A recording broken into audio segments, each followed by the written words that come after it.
สบายดีท่านผู้ชมที่เคารพทุกท่านสำหรับวิดีโอนี้ข้าพเจ้าจะมาเล่าเกี่ยวกับความคืบหน้าของโครงการก่อสร้างทางรถไฟลาวเวียดนามนั่นเองท่านผู้ชมซึ่งโครงการก่อสร้างทางรถไฟลาวเวียดนามนั้นแม้นมีแนวคิดได้เริ่มมาตั้งแต่ปี 2019 เป็นต้นมาแล้วท่านผู้ชมและก็มีความคืบหน้าเป็นระยะเรื่อยมาและมาฮอดวันที่24มีนาคม2026ที่ผ่านมานั้น ท่านเฉลิมชัยกรมสิทธิ์รองนายกรัฐมนตรีทั้งเป็นผู้ชี้นำโครงการดังกล่าวนั้นก็ได้ขึ้นผ่านรายละเอียดของโครงการต่อสภาแห่งชาติให้มีการพิจารณาและอนุมัติโครงการก่อสร้างดังกล่าวอย่างเป็นทางการเป็นที่เรียบร้อยแล้วท่านผู้ชมซึ่งรายละเอียดของโครงการก่อสร้างดังกล่าวนั้นข้าพเจ้าขอยกเอารายละเอียดบางส่วนมาเว้ามาเล่าให้บรรดาท่านผู้ชมได้รับชมรับฟังนำกันท่านผู้ชมสำหรับโครงการก่อสร้างเส้นทางรถไฟลาวเวียดนามนั้นแนวคิดริเริ่มเริ่มมาแต่ปี 2019 เป็นต้นมาและโครงการดังกล่าวนั้นก็ได้รับการอนุมัติรับการเซ็น MOU และศึกษาความเป็นไปได้จากรัฐบาลและภาคส่วนที่เกี่ยวข้องนั้นเรื่อยมาและมาฮอดท้ายปี 2025 ที่ผ่านมานั้นทางบริษัทที่รับผิดชอบหรือว่าบริษัทที่ได้รับสัมปทานจากรัฐบาลนั้นก็ได้เสนอที่จะลงทุนก่อสร้างเส้นทางรถไฟดังกล่าวในระยะที่ 1 นับตั้งแต่ท่าแขกไปฮอดด่านชายแดนลาวเวียดนามซึ่งมีระยะทางประมาณอยู่ 147 กิโลเมตรโครงการก่อสร้างเส้นทางรถไฟดังกล่าวนั้นคาดว่าจะใช้เม็ดเงินลงทุนในการก่อสร้างประมาณอยู่ 1,339 ล้านดอลลาร์สหรัฐและคาดว่าจะสำเร็จในปี 2030 พร้อมเปิดบริการอย่างเป็นทางการ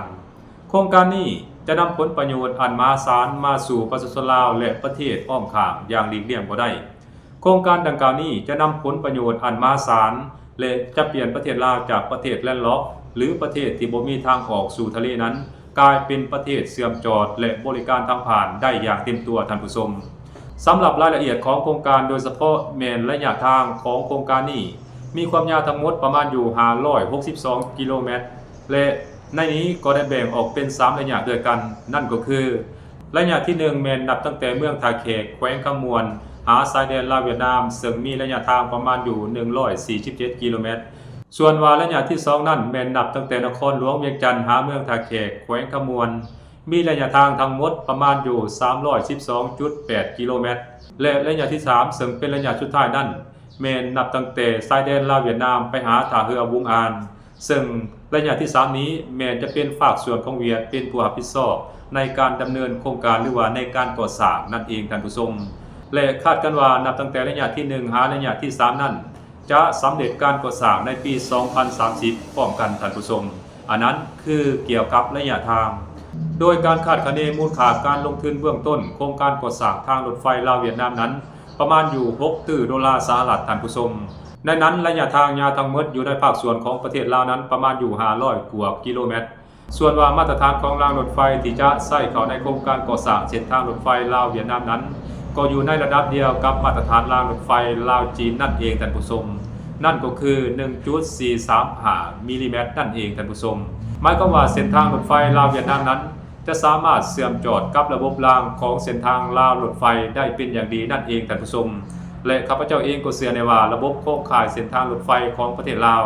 นับตั้งแต่เหนือจนฮอดใต้นั้นจะมีระบบรางนั้นเป็นมาตรฐานเดียวกันนั่นก็คือ 1.435 มิลลิเมตรนั่นเองท่านผู้ชมส่วนว่าความไวที่ได้กำหนดไว้ในโครงการก่อสร้างเส้นทางรถไฟลาวเวียดนามนั้นก็มี2ระดับด้วยกันท่านผู้ชมนั่นก็คือโครงการก่อสร้างนี้กำหนดใช้สำหรับขนส่งผู้โดยสารภายในประเทศและต่างประเทศนั้นประมาณอยู่150กิโลเมตรต่อชั่วโมง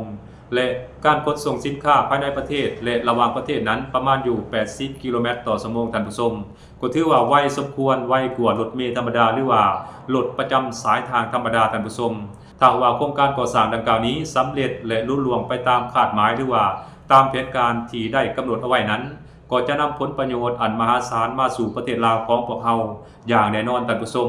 พร้อมกันนั้นมันก็จะเปลี่ยนประเทศลาวจากประเทศที่บ่มีทางออกสู่ทะเลหรือว่าประเทศแลนด์ล็อกให้กลายมาเป็นประเทศบริการทางผ่านและเชื่อมจอดในอนุภาคพื้นและขนส่งสินค้าระหว่างประเทศได้อย่างสะดวกสบายอย่างแน่นอน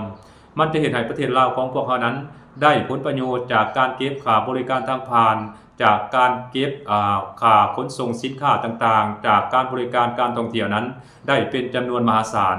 โ ครงการก่อสร้างดังกล่าวนี้ก็มีการคิดไหลจุดคุ้มทุน